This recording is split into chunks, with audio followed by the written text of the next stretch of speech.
This video is about eDoctrina's student online learning experience. The first screen I want to show you is from inside a student's progress account. So these are units that can be assigned to students online and students can complete on demand from inside their progress accounts. You can see here that I'm in a student, Jesse, and when Jesse first logs in, the first thing he would actually see is this screen, assessments and lesson plans. So this says assignments, but these are actually all the tests that have been assigned to him.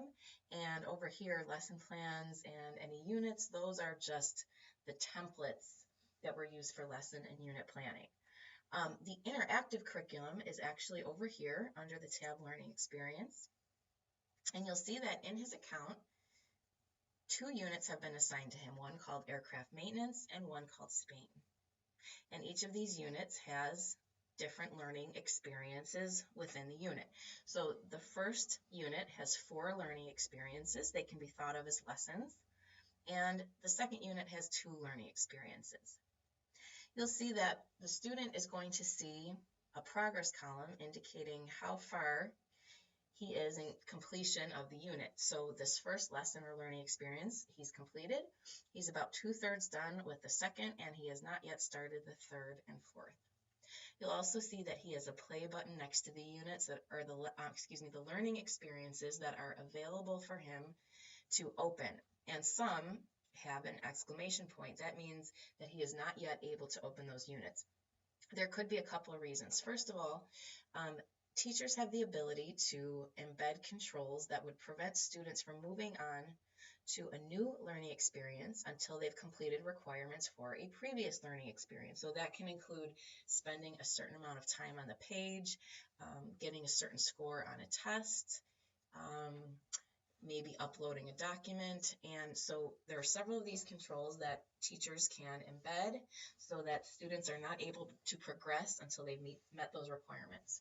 Another reason that the student might see an exclamation point here is because the teacher can determine when a learning experience will become available to students. So the teacher might say that I want this first learning experience to open on Monday, and the next one to be available on Tuesday, and the next one on Wednesday, and the next one on Thursday.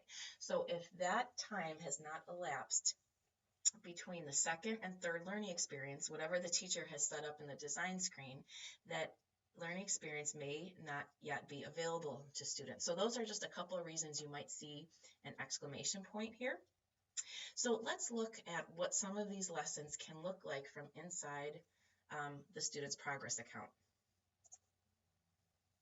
This is one particular lesson or learning experience called Bernoulli's Principle. You can see there's text, images, there might be a Dropbox, an online assessment that's linked here, and a discussion forum. If I click Next, you'll see some of the same tools, but there might be some differences because this is based on the teacher's design, and the teacher can select the features he or she wants to include. So in this case, there's a video. We can make this full screen. This video training program will address effective communication procedures that Okay, so that video has been embedded by the teacher. There's a private Dropbox here, so the teacher is asking the student to upload some documents here, and that will be visible to the teacher in the design screen. Again, you see the discussion forum. So learning experiences can vary slightly depending what the teacher wants to include and wants to leave out. We'll take a look at one more here. Okay, in this case, you'll see that there is a hyperlink. And there's a note up here that if the hyperlink was required, it would be blue, and optional links are yellow. So if it was blue, that would again mean that the student could not progress to the next learning experience. In fact, if the student did not click on a blue link, and if he tried to click next, he would get a little warning flag saying that you have not met the requirements, whether it's time on page or whether clicking on a link or uploading a document. Here you can see also the teacher has provided a document that they want the students to open or download. So that's another thing that can be required, that the student would not be able to leave the page without clicking on whatever this document was that was provided by the teacher. In fact, this looks like it was made a requirement because it says you must download these documents to complete this module. So if I was a student, I could click here and I could save to my computer whatever the teacher had provided. Okay, and here again is the Dropbox. In this case, we can see the student can upload files, and there's a discussion board where the work can be peer reviewed by classmates. That was kind of the purpose of putting the discussion board here with the Dropbox. So if students wanted to give critical feedback on each other's work, they could look at what's been uploaded and then provide feedback here in the discussion box. One other nice feature here is that since you might see a learning experience that has a lot of dense text, there are some reading aids available. For example, the reading ruler. A student might use this to track reading on the page. Highlighting. And also over in this box, the student can take notes as they read. Okay, so this is an idea of what it looks like from the student end. I'm going to go now back to the teacher side so we can see how you might design a unit like this. Now I'm in here as a district admin, so things might look slightly different than they would for a teacher, but most features should be the same. So I can click here on unit plans.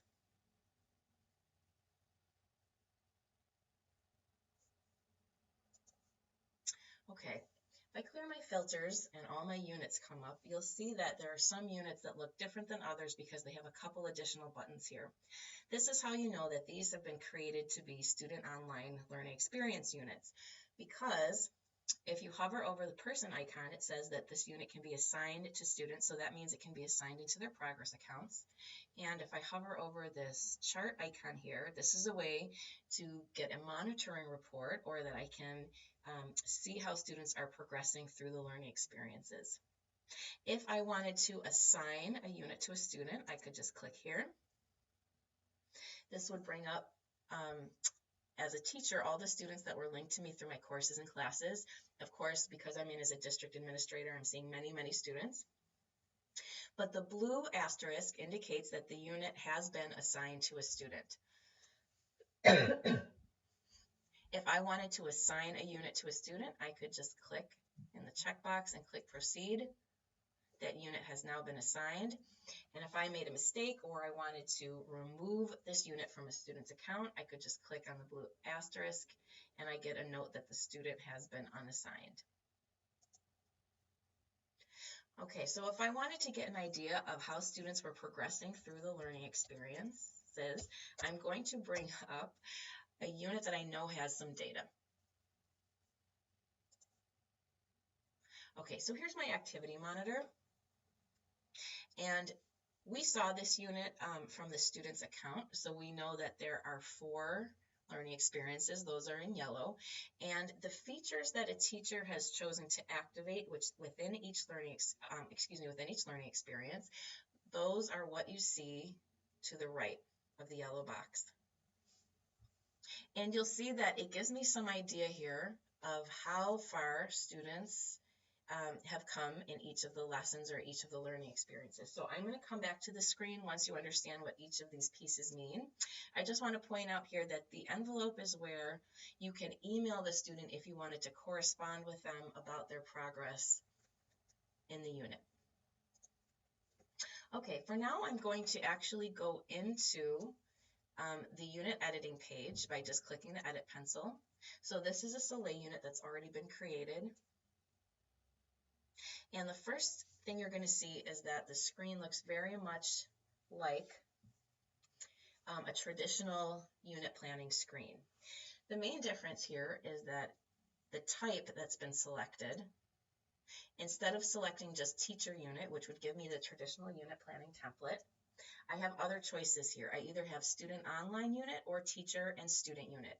Teacher and student unit gives me the traditional unit planning template along with a place to design learning experiences that can be assigned to students online.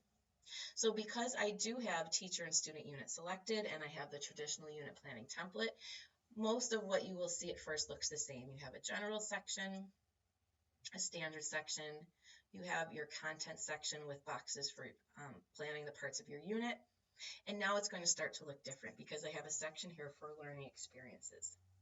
Now, learning experiences can be added by clicking the button that says Add Learning Experience. It's here and it's here, and if I click, it's basically giving me an opportunity to enter a new lesson. I would just enter a name and click Proceed, and that would give me the box to start designing this learning experience.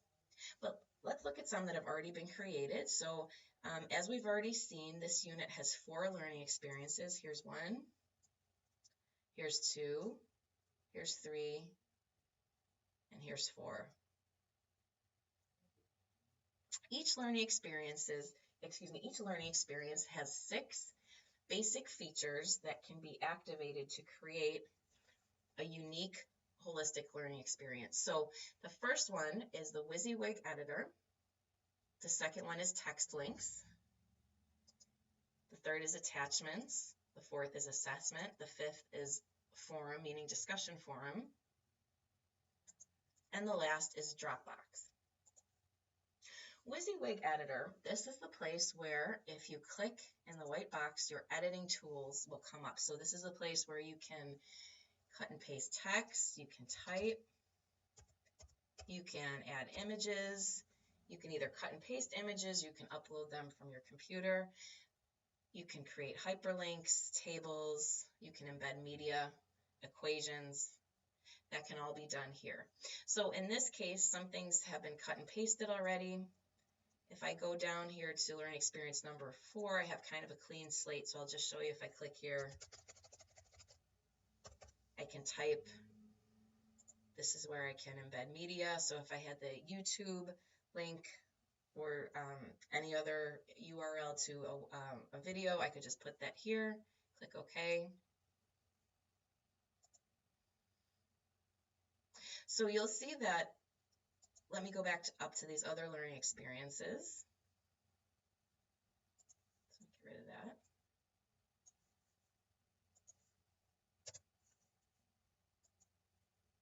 Okay, if I go back up to these other learning experiences, you'll see that they're all a little unique in terms of what I've chosen to include here in the WYSIWYG editor tab. So this one has a lot of text and an image. This one has a video. And this one mainly just has this graphic. If I want whatever's in this box to be visible to students on their screen, I have to make sure that I click Activated. So that's the case for any one of these features. So if I want to link an assessment, I have to make sure that I activate that feature. If I want to include a discussion forum, I have to make sure that I activate that feature. If I don't click Activated, it won't be visible to the student. Another thing I can do here is in the WYSIWYG editor tab, I can require minimum time on page. So if I thought that this should take students 5 minutes to review, and maybe there's another activity I want them to do, I could put 5, and what would happen is when I save this, the student would have a countdown at the top of their page that would tell them how much time they have left. So I'm actually going to go down to the third learning experience here and show you what that looks like. One very nice thing about designing a Soleil unit is that you don't have to go into a student progress account to see what it looks like from the student's perspective. You can just click the play button right up here in the top right. And this will give you a very good idea of what it looks like from the student progress account. You can see here that I have a required time remaining countdown up here. So this is counting down the amount of time on the page. I had required 5 minutes, and it's telling me that in total I've spent 2 minutes and I have 3 minutes left.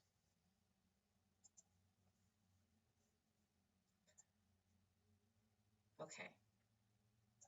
Going back up to our first learning experience, I'm going to skip text links just for a second, and that's because I have not included any hyperlinks in this learning experience, so there's not a lot to show you in terms of this feature right now. So I'm just going to hit attachments.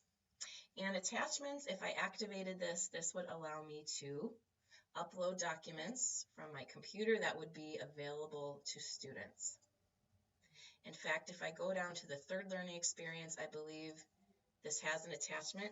So the teacher here has activated this feature and has uploaded this document, which is now available to students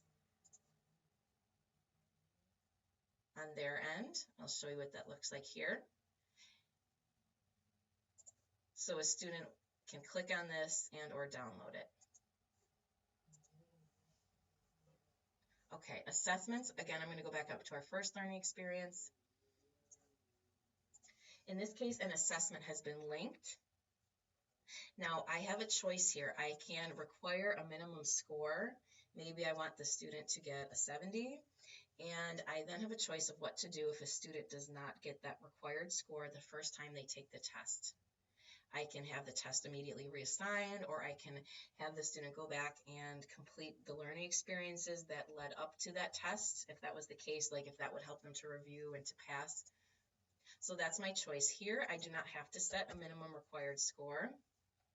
If I did not have a test linked, it would look like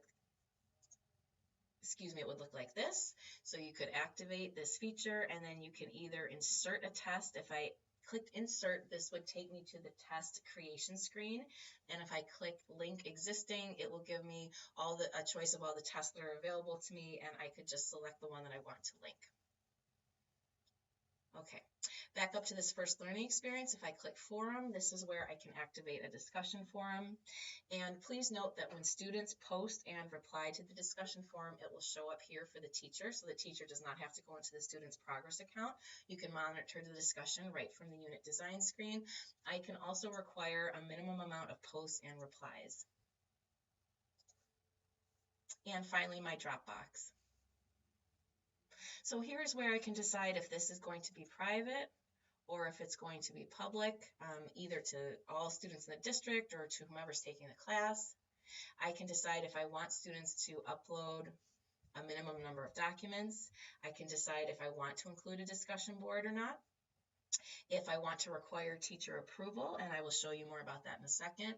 And again, if I want to make it a requirement that student upload. So in other words, a student would not be able to go on to the next learning experience unless they've uploaded something or dropped something into the Dropbox, or I could leave that optional by not clicking on this option here, require student to upload.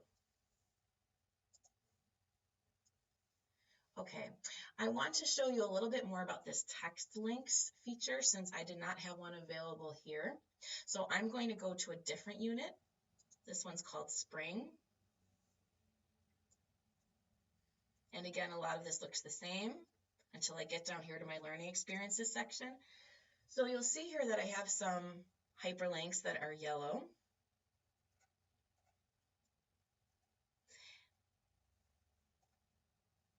And if I go here now to my text link section, because I've hyperlinked them, they will all appear here as a list.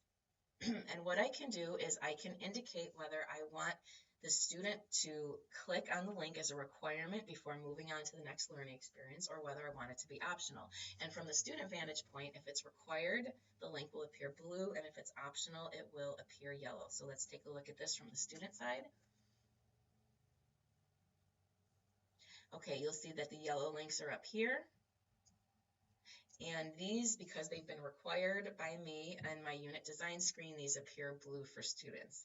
And again, a student would not be able to move on to the next learning experience unless they've clicked the blue links.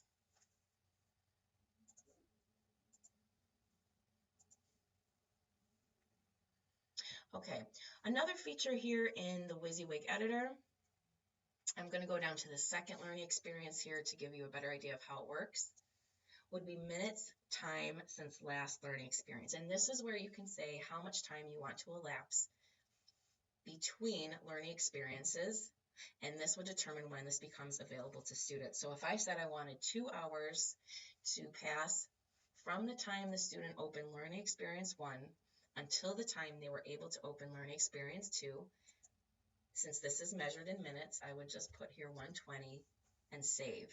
And it would begin counting down from the time the student opened the first learning experience. It would count 2 hours until this learning experience became available to students. Okay, a couple more features, I guess. before we come to the end of the video. One is that please note that you can link standards just like you can in a traditional unit. So I just want to show you that if I want to link a second standard here, I just have to line up the corners and it will stick right underneath. If I need to move learning experiences around, you'll see over here that I'm in full view and I can just switch that to short view. And when I do that, I can move them just by clicking and dragging. And that way I can change the order. Let's see, get 4 back to its original spot. There we go. Okay, so the last thing I need to show you now is the progress monitoring screen, because this will make more sense to you now that you know what all the features are. So if I click on the monitoring report,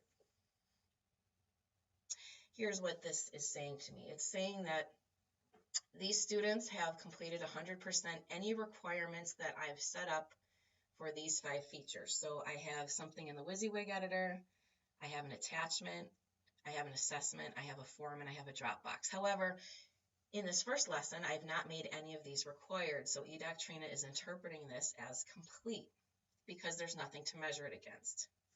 However, here, I've set perhaps a minimum time on page or some other requirement, so it's telling me that students have not yet met that requirement. It's only been started.